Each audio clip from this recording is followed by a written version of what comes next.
What's up? Welcome back to Nostalgia. Dave here in our podcast. What's going on in pop culture right now? We got 5 key things to discuss. Maggie Rogers dropped her 3rd album. Had to talk about that.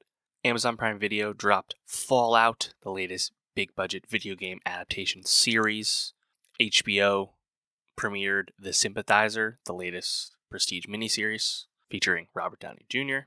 Alex Garland's dystopian war thriller film Civil War. Had a lot of thoughts about that. Very exciting. And also Netflix's Three Body Problem from Benioff and Weiss. I've been wanting to get to this. It's been out for a few weeks. Finally got to it. So a lot to get to here. Make sure you subscribe. YouTube.com/nostalgiapod. Linktree.com/nostalgiapod. See links below. Get the podcast any way you can. Just make sure you get it. Get the best of 2024 Spotify playlist as well for my favorite songs of the year, updated every week. And let's get into it. What's up? Welcome back to Nostalgia. Dave here with a review of Maggie Rogers' 3rd album, Don't Forget Me. Been a little less than 2 years since Maggie's last album, Surrender, in 2022. And Maggie Rogers, I think at this point she's kind of settled into this, like mid-tier pop stardom where she definitely has a core fan base, but she's still very much a rising artist, but certainly not a superstar. I think what most impressed me about Maggie Rogers' 3rd album, Don't Forget Me, is that it clearly comes across as Maggie really honing in on what kind of sound she wants to be as an artist. This is her 3rd album, but it's her first to really commit to this pop rock sonic direction, very much taking the more rock leaning 2nd album, Surrender, and the really pop leaning Heard It in a Past Life, the debut album. She's kind of combined the two in a certain sense, I think to great effect. To me, this is her best album yet. This is Maggie's most convincing album to me. I think it just comes across as quite confident. She's a good singer, but she's not like an amazing vocal talent by any means, but she's able to grow beyond that with her, I think, really impassioned singing and her really personal lyricism. On this album, which she whipped together in only 5 days working with Ian Fitchuk, the noted producer famous for working with Casey Musgraves, this album has some sneaky tight melodies still, and Maggie just feels right at home on like these really sweltering, like booming choruses where she can really get into it. There's a lot of highlights on this, and for an album that's pretty brief, 10 songs, 36 minutes, I think there's a lot of highlights here. I'm definitely more into the upbeat side of things versus the piano ballads, which kind of are still sleepy to me. But I think there's some clear highlights on this. And to me, this is my favorite sound we've gotten from Maggie. And I'll be curious if she continues to focus on this or branch out and continue to do all kinds of different things. She definitely seems to have an open mind when it comes to the kind of work she makes. But we're also clearly very far removed from the viral 2016 Alaska moment at NYU with Pharrell. We've moved way beyond that at this point. Just going through the track list here, I think the 2nd song, Drunk, really stands out. I love the drums on that. I think So Sick of Dreaming. Also, I love like Maggie almost like kind of wailing vocally, but very energetic. Again, the drums really stand out.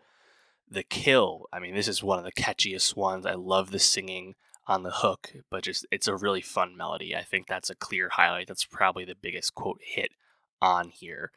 If Now Was Then, a little tambourine action. I love the production. In general, I think the drums kind of throughout this album like really stand out. Like there's I think a fun rhythm, a fun tempo to most of the album. I Still Do, piano ballad, it's kind of quiet for me. Not really what I was feeling, but I think to that point it's quite a strong, run up. Thankfully, Maggie doesn't stick around in the piano ballad lane too long, because I think right after that you get On and On and On, where that song picks right back up. Very sticky chorus, and I think the vocals, geez, like that's another big highlight for me. Then the guitar solo in the middle of the song, it's fun. Never Going Home, I think, again, very up-tempo, strong vocal performance once again. All the same, a bit of a slow one, but then Don't Forget Me, solid closer. So, 10 songs, I think I like 7 of the songs quite a bit. Like, it's pretty good. And I think this is just kind of this is a more interesting lane, to have someone lean a little bit more rock from the pop side of things. Obviously the pop sphere, the pop landscape, largely dominated by women these days, but it's vast, right? But I think this is kind of a lane that Maggie doesn't have as many peers in. No one's really making a lot of music like this in Big Ten pop. And also, it's not like she's compromising herself in any way. She's very convincing at this. She does it, I think, very well. And again, I think this type of music really speaks to her strengths as a singer, as a writer. So I think this makes a lot of sense, and music is there to back it up. But yeah, let me know, how'd you feel about Maggie Rogers' third album, Don't Forget Me? Do you think this is her best sound, her best work yet? As I do, let me know.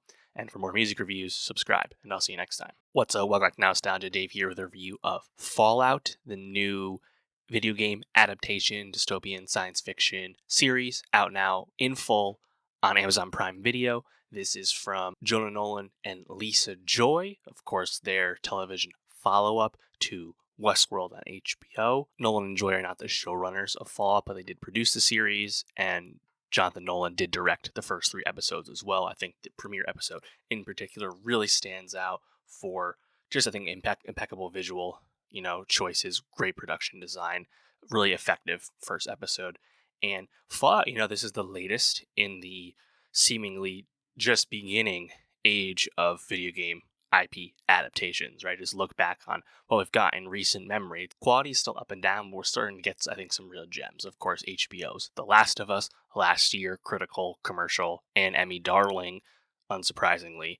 And now you have Fallout, which I think kind of, perhaps surprisingly, has gotten a very warm reception, which I think is very just. And Fallout, for very different reasons than I think some of the other predecessors in the video game IP space, seems to really kind of nail what it's going for. I think the key reason why Fallout on Amazon Prime Video succeeds as well as it does is because Fallout is actually a great example of an IP that doesn't need strict reverence to pre-existing narratives. This is a show that is very much set in the familiar world of Fallout. Of course, the mix of retrofuturism with dystopian storytelling, some of it might be familiar, but because we're not adapting specific storylines, specific characters being translated from game to screen, it's all basically new, if familiar, especially to fans of the game. It actually makes the show quite inviting, but I also think it's kind of freed the show to kind of exist in that Fallout sandbox, as it were, and just kind of be what it's going to be. And having these kind of 3 lead performances all kind of crossing paths because they're seeking the same MacGuffin, it's a pretty good choice. Having Walton Goggins play like kind of dual roles, basically 2 very different sides of the spectrum anyway. Great use of his talent, unsurprisingly. And then I think Ella Purnell really kind of jumped out to me of Yellow Jackets fame, but I think she really kind of stands out as Lucy, our main lead of the show. If you think about what's to come with the video game adaptations, right? Obviously, video games are very untapped IP, and we've talked about the video game curse for so long, especially on the movie front, but now we're starting to get some more hits on the TV side of things. We know a lot of big stuff is coming, at least in development, in strong development. The creation of PlayStation Productions comes to mind as well, but God of War, Mass Effect, there's some big stuff in the can, right? And I think we're suddenly turn the corner and every video game adaptation will be good? Certainly not. I'm not super excited about Eli Roth's Borderlands coming out this summer, despite a strong cast. That being said, I think Fallout shows a different side of things. Maybe, it's not that dissimilar to Last of Us the more I think about it, because The Last of Us was also pretty inviting to a non-fan of the game just because of its strengths of its storytelling, right? That was, of course, very dramatic, whereas Fallout has a lighter comedic tone where there's a zaniness to the world of Fallout. There is a expectation that you're going to encounter a lot of there's an expectation that you're going to encounter all kinds of side characters and supporting faces, right? And the zaniness, the otherworldliness of this post-apocalyptic nuclear wasteland and how people have survived in and around that, whether that be underground or above the surface. There's unsurprisingly a lot of unknown with that, right? And this is a kind of a different take on something that, again, could be familiar to other TV viewers, right? Think of like Silo on Apple TV Plus, which is a much more dramatic, serious version of a kind of similar basic premise. I think, though, the key reason why Fallout resonating with fans the way it is, fans of the games, people familiar with the Fallout mode of operation, is because it's nailing that tone. It's really coming across as that worldview, that world building that we expect with Fallout. And I think maybe someone who's a hardcore fan of the games, bigger fan than me for sure, they would have really wanted specific adaptations. But the Fallout games, to their credit, were never like I wouldn't call them like the richest narrative texts, when it comes to video game stories. So it really made a lot of sense to treat this the way they have. And there's Easter eggs there for the fans who want to find them and see them, but you don't need them. And I'm pretty impressed with how Fallout has turned out. And it's not a lock for a season 2, although there's been a lot of smoke about that show going into production pretty soon, apparently in September. There was stories about them changing their production due to tax credits from Toronto to California. So all this pre-planning, even though it's not officially greenlit for a season 2 by Amazon, we'll see how the viewership turns out. That'll obviously dictate the decision. And yeah, I'm pretty pleased because ultimately, like, the Fallout TV show or the Fallout movie wasn't on the top of my list for video game adaptations. And we know we're going to get all of them at this point. They're going to do everything of the highs of Mario commercially and the highs of The Last of Us at the Emmys. Tell you everything you need to know about where we're headed. And yeah, Fallout kind of being a welcome surprise, I think, but also a needed hit for Amazon, right? Amazon, not the most consistent service when it comes to original content. I think that is abundantly clear. Again, read that big THR piece from like 6 months ago from Kim Masters about the issues that go on behind the scenes at Amazon Studios. This, I think they'll be very pleased with this, and I would have no doubt that's going to come back. And I think it's well earned because I think it's really nailing what it's going for and seems to be pleasing the right people. But yeah, let me know, how'd you feel about Fallout Season 1 and what'd you like most about it? And for more TV reviews, subscribe, and I'll see you next time. What's up? Welcome back to Nostalgia. Dave here with a review of The Sympathizer, the new HBO miniseries from Park Chan-wook, adapting the 2015 Pulitzer Prize winning novel of the same name. This series also is produced by Robert Downey Jr., who is featured in the series in a number of roles. And this is an exciting one for sure. I think that's kind of obvious. There's been a lot of hype about this series coming out for some time. This was definitely strike delayed as far as we could tell in terms of just when the release was going to happen. But this is Park Chan-wook's return to television, lest of course we forget his first television show on AMC in 2018, The Little Drummer Girl, which was absolutely fantastic. Spectacular show. Check that review out if you missed it. And now he's back following up one of his best movies in his whole career, Decision to Leave from 2 years ago. And now we're back with, I think, a really epic and exciting show. I can't wait to get into it. I think just the central premise of what The Sympathizer is about is just incredibly appealing. You have Australian actor Ho Jandi. He is playing the captain, unnamed character. We just know him as the captain. And the captain is a spy for the North Vietnamese during the waning days of the Vietnam War. He is embedded as a secret police officer in South Vietnam, but in reality, he is actually serving the Viet Cong Communist North Vietnamese forces. And the framing device of that first episode involves the captain imprisoned now in a North Vietnamese re-education camp following the conclusion of the war, reflecting on his past. So obviously we know things are going to go awry, but through, basically narration from the captain, it's just mainly all flashback in this first episode, where we jump back to 1975, starting about 4 months prior to the fall of Saigon, so the very end of the Vietnam War. And from there we kind of progress right up into and through the fall of Saigon, where the captain gets sent by his handlers to actually flee Vietnam and go to America to basically spy on the fleeing South Vietnamese general who he had been serving, again, as in hiding, in secret as a spy. We know from there that he's going to encounter a character played by Sandra Oh once he gets to America. And of course, we're already introduced to one of Robert Downey Jr.'s characters in this first episode. Robert Downey Jr. in this first episode plays a CIA agent named Claude. And Downey, really, you can tell he's having fun chewing on the scenery with prosthetics on his face, messed up skin, really kind of patchy hair. And that's one of 4 roles he's going to play on this series. He's going to play 3 other characters that interact with the captain. So I think all of that's just very exciting. And on top of that, you have Park Chan-wook directing the first 3 episodes, and then Fernando Morales is going to direct the 4th episode. Like, there's unsurprisingly a lot of like filmmaking technique at hand here. I thought in the first episode there was this really cool like rotary phone wipe to the spinning rim of a car's wheel. Thought that was pretty sick, not gonna lie. There's an epic interrogation scene in this first episode set within like a Vietnamese movie palace in Saigon, in Ho Chi Minh City. And like the way that's kind of framed with the woman being interrogated on the stage, they turn the film projector on her to like light her up, and the presentation, I think, of a lot of the scenes is pretty cool. We get to watch the captain do some, covert espionage stuff where he has to steal a list of employees, basically.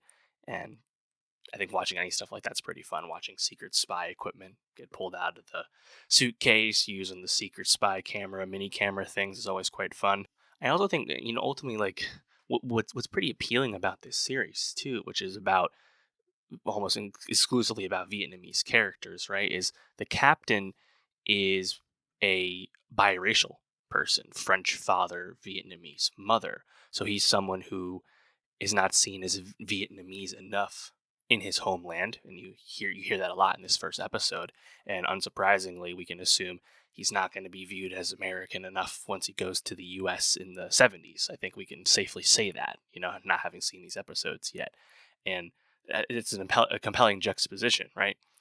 Meanwhile, this show does seem to have a comedic bend to it. Like, it's described as a historical black comedy. Like, there is some comedic elements, I think, which is pretty interesting because, like, I think there's also a heaviness to a lot of the storytelling here. So I'm curious to see how that's going to go. More than anything, though, like, we know that one of the other characters Downey's going to play is a Hollywood film director making a film about Vietnam. I think kind of clearly, like, supposed to be played off as a Francis Ford Coppola stand-in, a la Apocalypse Now. But I think, presentation of Vietnamese characters in a Hollywood American production traditionally hasn't been the most deep and well-rounded thing, right? Obviously, there's a lot of Vietnamese filmmaking that we've got over the years. Some of the best movies of all time are about the Vietnam War. But the Vietnamese characters are always sidelined. They are not the stars of those shows, right? So this is, I think, an interesting way to almost give like a retrospective on that in terms of portraying other types of characters. So I'm intrigued about that. But ultimately, I think the most exciting thing about the Sympathizer on HBO from A24, Park Chan-wook back on TV, the most exciting thing about it is that this is like just a really clear, intentional adaptation of rich source material where you have a really confident central performance where you have I think a rich character who's going to be thrust into a lot of different situations. He gets to play off Robert Downey Jr. having the time of his life playing all these different characters, 4 in total. Of course, the period setting, the 70s, starting in Vietnam, going to America, a lot of flashbacks, definitely a non-linear narrative and storytelling choice here. But to me, there's just, I think, a lot of compelling drama and narrative to get here. And I think for a miniseries, for an HBO miniseries, this is kind of what we want because everywhere you look through this first episode, everything's rich. The filmmaking technique, the acting performances, the depth of the narrative, even the set pieces, right? Watching people run for their lives to make a plane out of Saigon as North Vietnam is invading is harrowing stuff. Watching that literally happen, So I'm very invested in this show. We know it's going to be, I believe, 7 episodes in total. I'm excited about it, and I think that the portrayal of Vietnamese storylines, Vietnamese characters from Hollywood in this way, I think will be kind of eye-opening just because we haven't really had these kind of stories told this way where the Vietnamese characters are centered in the narrative. It's also kind of funny to reflect back on Robert Downey Jr. specifically being in The Sympathizer because, what was it, 2008? When was that? 16 years ago? 16 years ago, Robert Downey Jr. was in Tropic Thunder, right? Where he was an actor in a fictional film in Vietnam, right? And like, I think just the full circleness of how that's going, and the fact that we know he's going to then play a fictional director making a movie in Vietnam in The Sympathizer, and the narrative perspective is just completely flipped, and it's just kind of amusing to me. But yeah, I'm excited about this. I'm very curious how much time we'll spend in Saigon, in Vietnam, like pre-fall. I'm very interested to see how much flashback we get there, because that, I think, is a very interesting, place to be grounded in, especially from the Vietnamese perspective. But it seems like we're spending a lot more time in America with the captain, because again, that's also flashback from the perspective of him retelling this story in the prison camp he's in. So we'll probably move forward with that. But I'll be curious if we get how much more Vietnam stuff we get, because I think that's definitely pretty compelling stuff. But we'll see. And no matter what, I think we can bank on, I think, narrative richness, impeccable filmmaking technique. The production design as well really stood out in this first episode. I think even the final set piece, the running to get to the plane, clearly on a soundstage, you could tell. I understand um, maybe some reservation about that scene. Probably a money saving move, to be honest, to not do the more classic trademark helicopter flights leaving Saigon. Right. Nonetheless, still very effective to me. But yeah, let me know, how did you feel about The Sympathizer through one episode? What are you most looking forward to seeing through the rest of the mini-series? And for more TV reviews, subscribe, and I'll see you next time. What's up? Welcome back to Nostalgia. Dave here with a review of Three Body Problem on Netflix, the new science fiction drama series from David Benioff and D.B. Weiss and Alexander Wu. Of course, this is Benioff and Weiss's follow-up series following the conclusion of Game of Thrones. And Benioff and Weiss have once again tackled a, quote, unadaptable piece of narrative. In this case, this would be Liu Cixin's blockbuster 2008 novel, The Three Body Problem, the first in a trilogy. And much like Game of Thrones, The Three Body Problem and its greater story has been described as impossible to adapt from book to screen because of its really dense storytelling. In this case, Three Body Problem is very heavy, hard sci-fi, specifically deep in astrophysics, quantum physics concepts, and just the presentation of this type of storytelling on screen versus the page is quite daunting. But Benioff and Weiss, I give them a lot of credit for not taking their foot off the gas. It's been a minute, right? It's been a while since Game of Thrones came off the air at this point, 5 years, but they really, I think, took another big swing once again. And Netflix took a big swing as well. This is actually their most expensive series they've ever produced. 160 million / 20 million in episodes, big series. Three Body Problem, it's been adapted actually recently. Tencent made a version of the show as well. But in this case, you have Netflix, Benioff and Weiss, and Alexander Wu, who of course created the Terror and worked on True Blood. A very talented group here, but this is a Hollywood production, right? So they made a lot of changes to the source material, and I think it's very interesting to think about this series as a piece of adaptation, because Three Body Problem, of course, is a very Chinese story, Chinese novel written by a Chinese author featuring Chinese characters.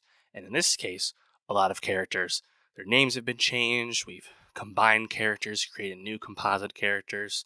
Really, I think trying to tackle the show in the television format required some changes. And it's also been, I think, diversified a little bit versus being a strictly Chinese-based series, although China is still a very big part of storytelling. Ultimately, I think Three Body Problem on Netflix, the first season, is a success. It is not a show without fault, but I think it's a pretty impressive piece of adaptation. Benioff and Weiss have really earned this reputation now at this point of knowing how to tackle hard-to-adapt material and making necessary changes and switching up how they went about the storytelling behind Three Body Problem is quite impressive to me. Changing characters, making it a bit more multicultural, but really just kind of combining the narratives and finding ways to dramatize this incredibly hard sci-fi material, but also a very challenging conflict where the enemy, the villain of your series, of your narrative, is literally 400 years away. So they're not interacting directly with your protagonist. But I think ultimately The show is successful. I think it starts incredibly, and it's a much better start to the series than how it ends. But I'm hopeful for a second season and what this show can become. Just kind of going through each episode here. Episode 1, oh my god, amazing pilot episode. Honestly, standout, knockout first episode. Starting us right off the bat with a really harrowing scene. It's the height of the Cultural Revolution in China in 1966. It's very harrowing. And we're watching a young Dr. Yi watch her father be killed for being an intellectual, basically. And it is graphic, it is scary, and I think it's very well done. It's tasteful, but doesn't shy away from the horror of something like that happening. And it does a good job of communicating why this character in her, youth would certainly be radicalized to a point of not trusting and believing in humanity.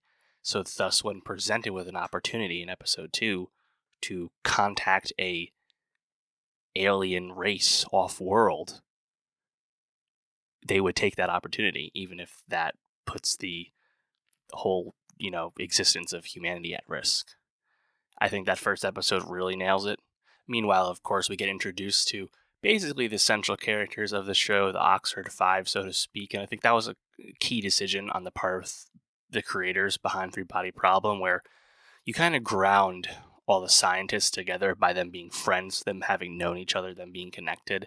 And it's quite the kind of eclectic group. You have Giovanna Depo as Saul, John Bradley as Jack Rooney, Isaac Gonzalez as Augie, Jess Hong as Jin, Alex Sharp as Will. And they're all kind of different. They all kind of represent different things. I think if there's a weakness to Three Body Problem, it's that the characters are, I wouldn't call any one character like super rich. And that's also been something commonly said about the book, from what I understand as well. So the star of the show in the book, from what I understand, is really the concept. It's really the narrative. It's really the hard sci-fi of it all. But the characterization is not a strength or major concern of the book. So it's a challenge to make it into the show, because you need character on any TV show, obviously. And I think these characters, they're good enough. Ultimately, like, I think some of this like dramatic beats, so to speak, I don't say they fall flat, but some of them work better than others. And as the show starts to pick up, there's a clear inflection point with Three Body Problem, which is episode 5, where the show really becomes a different show entirely for its last 3 episodes. And what happens to a lot of our core characters in those last 3 episodes, it was a bit up and down for me. Ultimately, like, I think the first half of the series, or the first, almost 2/3 of the series, that does the best job, I think, at hooking you in like the general sci-fi of it all. Particularly the first 2 episodes, which really grabbed me. Of course, episode 1, like I said, amazing beginning. It ends with the universe, quote, winking at everyone's kind of like a mind-blowing moment, right? And then episode 2 ends with in flashback again, the 60s, Dr. Yi basically imprisoned in this Chinese research station, and she comes in contact via like the radio with the Santi, the foreign alien world. And she gets a message that a pacifist of the Santi received this message, and she should be lucky that someone else didn't get it instead. Don't contact them again. Those like 2 episodes in tandem to me were there's like a lot of like holy shit, like jaw dropping moment stuff. And I think that's what you love about sci-fi TV. That's what you love about blockbuster TV, is stuff like that. And then from here, the show kind of crystallizes into like what it's about. It's about this alien world or alien race that is coming to Earth because their planet is dying, and we get introduced to that, I think, in a very interesting way, which is this presentation of this advanced VR technology that various characters interact with, putting on their fancy Oculus headsets. But this immersive world, which I think the CGI on that is up and down. It's okay. It looks pretty cool, but like it still clearly looks very digital. We get the presentation of the Leonardo DiCaprio moment, what is the Three Body Problem, right? And the characters determine that themselves, and they come to realize, the origins of this crazy VR tech. Of course, it's from the aliens, and the reason it's there is because they want scientists to determine, what's going on with the world, how do you fix things, et cetera, et cetera. And next thing you know, we learn about this basically, I won't say doomsday cult, but cult, Santi-loving cult that are going to prep Earth, prep humanity for the arrival of the Santi. And it's almost like there's a religious following to it. And who is running this show? Who's running this group? None other than Dr. Yi, as an adult, played by Rosalind Chow. And at that point, we had also learned that a character she had met in previous flashbacks, Mike Evans, this environmentalist figure. Turns out he is also on board and a big part of the support, a big part of this instance. And as an older man in the present timeline, is played by Jonathan Pryce. Of course, this makes three Game of Thrones alumni on the series. Of course, Liam Cunningham is also a big part of the show, and John Bradley, who's not on the show the entire time, but provides a lot of fun comic relief while he's on the show. And I think at that point, it's like the board has been seen, right? You understand what's going on, and you understand that the aliens were actually trying to stop humanity's progress to ensure that by the time the Santi do arrive in 400 years, humanity has not evolved so far that they're actually stronger than these aliens 400 years from now, given the rate of humanity's scientific development. Pretty compelling. Kind of wow with the Judgment Day stuff in episode 5, watching all these nanofibers cut through basically the entire cult, killed everyone, including Price. And from there, you've seemingly vanquished the primary antagonist in the short term on the show, and there's 3 more episodes on the season. And the show really kind of flips from there and is about, and there's like a huge ethical component to it, about like, what would you do if you knew that humanity's very existence was in grave danger, but not for another 400 years? So many generations in the past that no one you know would have anything to do with that for multiple generations. It's like, it's compelling. And I was pretty invested at this point in Jin's character. I think that's probably the most fully realized. I think the stuff with Saul, so sidelined to the very end of the series. I think the Augie character, kind of up and down, Liam Cunningham's character, Will. I think at this point, like, there's some narrative leaps in terms of what's going on in the world, what's going on in humanity. They kind of just have to go with, but eventually we understand the global unrest when the Santi really reveal themselves to everybody with the bugs message and the eye in the sky, so to speak. I think there's a lot to recommend and like about Three Body Problem. I think a big part of my admiration for it is the fact that it's like a largely successful example of heavy adaptation, where a lot of choices had to be made and a lot of them work out.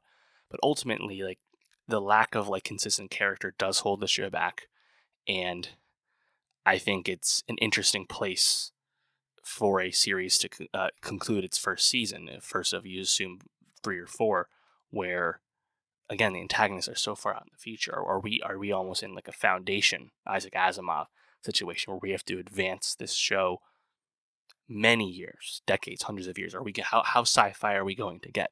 And Benioff and Weiss have effectively teased that this show, this story, does have a quote Red Wedding type event in it, in the same way that all Game of Thrones had to do was get to that point and then they were golden, right? That's kind of what they're alluding to with Three Body Problem. So I hope we get there. I don't see how Netflix would cancel this show despite its heavy costs, because it's been in its top 10. I don't know if it's been number 1 per se. It's not as big a hit as Avatar: The Last Airbender was back in February, for example, for Netflix, but they've invested so much and has also got a lot of critical attention. And I think it's a bit polarizing overall as a show, but it's got a lot of raves as well. And that's a big criticism of Netflix, right? That they don't have enough like culturally relevant, culturally valuable stuff on the platform, right? Especially as we know their strategies have been changing under Bella Bajaria, right? They're going to peel back on the film front, and they're going to invest in certain kinds of stuff, and maybe they're just slaves to their own algorithm, and we don't exactly know what they're going to do, but it doesn't sound like it's going to be the most artsy stuff ever. And Three Body Problem, I think, despite some of its faults, I think it's certainly worthy of continuing after all it's been invested in, and the great potential of the future of making this series again, given the fact that you have 2 more books to adapt. So I'm very hopeful that they will continue it, and I kind of think they would. I mean, Benioff and Weiss have a large overall deal at Netflix. This is the first thing they've produced for Netflix out of that deal. I think in terms of getting that ROI on expensive creators you have in house, it's probably in your best interest to let them see this through. So I'm rooting for the show, and I'm very hopeful to see more. And I'm actually kind of pretty tempted to read the books as well. So yeah, let me know, how'd you feel about Three Body Problem? Did you like it like me? I'm not a book reader. If you're a book reader, what did you think? And for more TV reviews, subscribe, and I'll see you next time. What's up, Welcome Back Nostalgia? Dave here with a review of Civil War, the new dystopian action film from Alex Garland and A24. This film stars Kirsten Dunst, Wagner Moura, Kaylee Spaney, Stephen McKinley Henderson.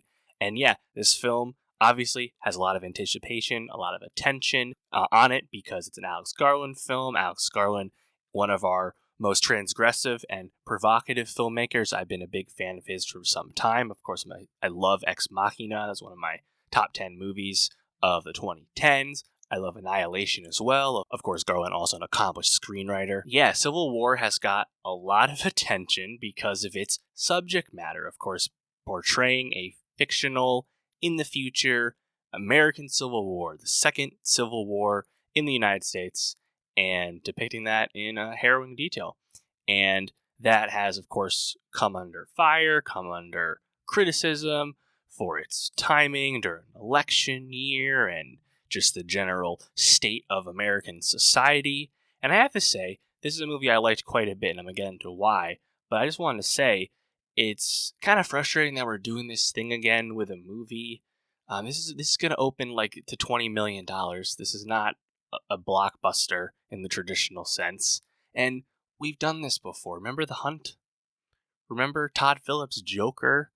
We ascribe these things to films and how they're going to affect reality, when in turn these are actually movies designed to make you think and entertain.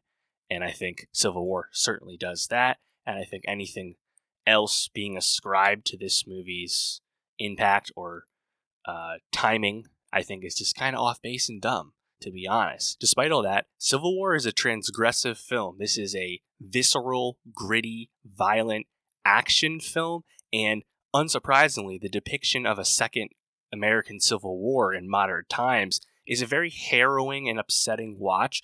But because it's from Alex Garland, this is also incredibly riveting. This is a thrilling movie. And I actually was most impressed with what this film says about the ethics of journalism during times of crisis. I think that is the actual message that's important to take away from Civil War. A lot's been made about this movie being apolitical and actually not saying enough. But I think it's actually saying a lot in that subtext, which is right there with its, lead characters, which are all photojournalists. This is a film with amazing set piece after amazing set piece and great acting across the board, and yet you're not rooting for any character on screen. And ambiguity is kind of part of the appeal. And some people would use that as a criticism for Alex Garland. He's never specific enough, they would say. But I think, to me, Civil War makes its message pretty clear. And even if you're not interested in what Civil War has to say about society, it's still a gripping action. I think the set pieces are great. I think the tension is consistent. And the world building is actually pretty subtle, because it's not going to tell you the origins of this Civil War. That's not what this movie is interested in. But there's enough of it sprinkled in, I think, to really hold your attention. A lot's been made in the lead up to Civil War about the plausibility of its premise, which is that you have these separatist forces breaking off from the United States called the Western Forces, the Western Alliance. And those forces are, in fact, California and Texas. And they're, of course, also supported by Florida, which is a separate group. And, on paper, sure, California's blue, Texas is red. There's also a lot of Republicans, conservative types that live in California. I don't know. I was thinking it's not completely out of the realm of possibility. They're two great economic powers, two great energy producers. It wasn't a big stretch to me, even if on its face it seems far-fetched. And I don't know, it's kind of interesting. I think a lot of people watching Civil War will just kind of be hung up on the technicalities, the whys, the whats, and that's never something Alex Garland would ever give you in one of his movies. So I understand people being hung up on that, but it's kind of besides the point because this is a movie with a different message in mind beyond just portraying something fictional. Again, they kind of disperse some stuff here and there. Right? We learn that Nick Offerman's president character, and Offerman's really not in the movie too much, but Nick Offerman's president character had a third term. All the journalists who want to interview him before he gets taken down by the Western forces, they want to interview him, but they expect him to not be good, to be a scumbag. So he's not portrayed in a good light, right? Something name dropped, the Antifa massacre. There's a lot of stuff there. The war is also well underway. There's no cell signal. The interstates are fucked up. There's been bombs everywhere. Tons of bloodshed. Tons of really breakdown of society in many respects. What you expect from dystopian fare. And that's kind of all you get. But to me, I think it's enough because it's really a movie characterized by a series of really strong set pieces. I think all of them are great. We're introduced to our characters in this early set piece in New York City, which involves some kind of conflict, some kind of protest involving police, involving civilians. We don't know the origin. And that's where we meet Kirsten Dunst's character Lee, who's this famous veteran, renowned war photojournalist, and her partner Joel, played by Wagner Moura. And they encounter there Kaylee Spaney's character, Jessie, who's obviously a very young, I think she's 23 in the movie, very young, aspiring war photographer who's actually inspired by Lee, someone she knows through her fame. And they also meet up after that conflict, which ends with bombs literally being dropped and all of them barely living. They meet up with one of their old colleagues they've known for some time, Stephen McKinley. One of their old colleagues they've known for some time, Sammy, played by Stephen McKinley Henderson. And lo and behold, they all end up meeting up, and they're going to travel down south, travel to Charlottesville, travel to Washington, D.C., and try and be there to document the end, because the war is, at the climax. The Western forces are going to win. The United States president will be deposed and likely killed, and that's kind of their motivation. So you have that one set piece, and we get introduced to the characters there, and then from there, there's just a lot, it really builds. I mean, there's, I think, a really harrowing, tense second set piece, which involves the journalists following a group of rebel forces fighting and then going on a raid and killing, U.S. soldiers. It's close quarters, and you're watching the journalists embed themselves with the forces, with individual squads as they're in the middle of combat. From there, we're kind of introduced to what motivates these people, and that's really what this movie is about. You have these photojournalist characters, whether they're the veterans or someone brand new like Jesse, and they are motivated to document. They are motivated to get that shot, ideally get the scoop, get the interview with the president before he's, kaput. But they don't stop to help either side. They don't really seem to even have an interest in the outcome, despite the fact that it affects them. They are Americans as well. And I think that's kind of what's so interesting about this movie, just this kind of ethical quagmire of what you should do in that situation when you're that kind of person, or even if you're not, for that matter.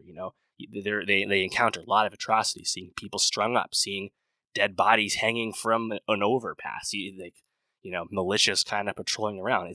I think it's meant to inflame, it's meant to make you think, but it's pretty graphic and, again, transgressive, as we expect from Garland. And I think, for an American viewer, seeing something like that, ostensibly your own people, your own society, I think that's what makes it so, propulsive. Of course, we're in a time of conflict elsewhere in the world. People know this. And I think to some, the apolitical nature of these characters, these journalists who literally are not taking a side. And the movie is also really not leaning one way or the other in terms of who the audience should be rooting for. To some, that is, cowardly. But to me, I don't know. I think the presentation of that quagmire, I think, is really thought-provoking. And again, the movie is executed on at such a great level that it continues to hold your attention and maintain that tension, even if maybe you're getting hung up on some stuff. So from there, we have additional set pieces, one involving snipers, one involving an amazing scene with Jesse Plemons, who we don't even really understand his identity, but that is a really scary scene. Probably one of the prescient moments in terms of what it means to be an American and whether that actually gets to keep you alive or not. And I mean, that is a really tense scene. And then it really compounds into the final act where we literally watch the raid on Washington, D.C. We literally watch a Western Forces soldier fire a javelin rocket at the Lincoln Memorial. We watch, helicopters fly around the National Mall, and then they literally assault the White House, right? And that is just kind of, harrowing stuff. Again, just like when the White House blew up in Independence Day 25 years ago, it's stark imagery, especially to an American viewer. And I was pretty entertained the whole time. I think the cast is really something. And honestly, it's a huge Devs reunion, funny enough. Of course, Devs, Alex Garland's FX on Hulu series from 2020. Spaney, Henderson, Offerman, smaller roles from Sonia Mizuno and Jin Ha, who plays one of the snipers. All Devs alums, pretty funny. And then, of course, you have Kirsten Dunst reuniting with Jesse Plemons again on screen, just like in Power of the Dog. Steve McKinley Henderson, always good. Really just one of our great, elite character actors right now. He has just amazing presence these days. Kaylee Spaney, I think, is exploit cast because she's both very young looking, very precocious, and also very small in frame. So her ability to portray a green, brand new war photographer is just very convincing, and she's a great actor. Wagner Moura, I think, does an awesome job as Joel because he has this kind of, there's an edge, there's a thrill to being, literally in the mud with the conflict as it's happening, doing his job. And then you have Kirsten Dunst as Lee, who has this kind of steely resolve, this veteran moxie, but then her feelings about things begin to change as he experiences all the conflict and tragedy that they continue to find on their quest to get to DC. So yeah, ultimately, to me, Civil War is a big success. I think the ethical presentation in the movie is really thought-provoking. I think to some, maybe the commentary doesn't quite get deep enough or specific enough to them, but I honestly, to me, it really worked. Cast is amazing, and it's also the biggest Garland film ever. Legit, substantial action set pieces, really great sound design, really convincing production design as well. You feel like you're in Washington, D.C. watching that shit burn, and the cast, unsurprisingly, really dynamite top to bottom. So Civil War, I think it's a must watch, and Alex Garland made some noise in a Guardian interview saying that he was kind of disillusioned with filmmaking and would not make movies anymore. I'm curious, suspicious if that's really the case because he's kind of on the books for some stuff. I mean, he was going to write 28 years later, the long-awaited sequel, which will be directed by Danny Boyle. That was announced in January. And then just 2 weeks ago, his next movie, Warfare, was announced alongside Ray Mendoza, a former soldier. Ray Mendoza actually was the military supervisor for Garland on Civil War. So Garland's been attached to some stuff. Maybe he's going to stop directing and lean back into screenwriting and writing in general, perhaps outside of movie making. Of course, he came up as a writer first. That would not shock me, but he seems to have some projects still in the can. So we'll see how serious he ends up being about that moving forward. But it would be a shame if Alex Garland stopped making movies because whether you like him or you don't, there's not a lot of people like him, and he's making a lot of interesting stuff. And even his last movie, which was definitely his least successful commercially and critically, Men from 2022, even a movie like that, at least there was a big swing, So he's a guy that I think deserves to continue to make films if he wants, and I'm sure we'll find out more about that in time. But yeah, let me know, how'd you feel about Civil War? Were you as riveted as I was? Were you less impressed? Let me know. And for more movie reviews, subscribe, and I'll see you next time. All right, so that's going to do for the pod this week. Next week, surprise, surprise, Taylor Swift dropping another album. We have to talk about that. We'll see what happens. Of course, Shogun on FX will have wrapped up just an impeccable, spectacular season of television. A lot to get to with that. Very exciting. Zack Snyder's Rebel Moon 2 will be dropping on Netflix. I was not too big of a fan of the first one, but I'm going to see it through. And also Guy Ritchie back with the Ministry of Ungentlemanly Warfare, his fifth film since 2020. Kind of crazy. So, and maybe some surprise stuff will drop as well. Make sure you subscribe, youtube.com/nostalgiapod, linktree.com/nostalgiapod. See links below. Get the pod any way you can. Get the Spotify playlist. Leave a review. Let me know it's good. And I'll see you next week.